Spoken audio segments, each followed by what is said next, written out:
दिवाळीच्या पहिल्या दिवशी औरंगाबादमध्ये फटाके दुकानांना लागलेली आग ही सिगारेटच्या थोटक्यामुळे लागली असल्याचं आता चौकशी अंती समोर येत आहे।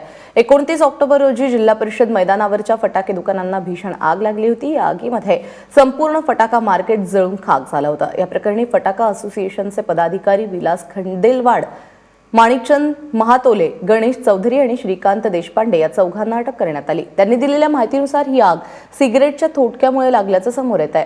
पोलीस आयुक्त अमितेश कुमार यांनी ही माहिती दिली आहे। त्यामुळे सिगारेटच्या एका थोटक्याने ऐन दिवाळीत अख्खं फटाका मार्केट उद्ध्वस्त झाल्याची धक्कादायक बातमी आलेली होती आणि आता ही माहिती देखील तितकीच धक्कादायक आहे।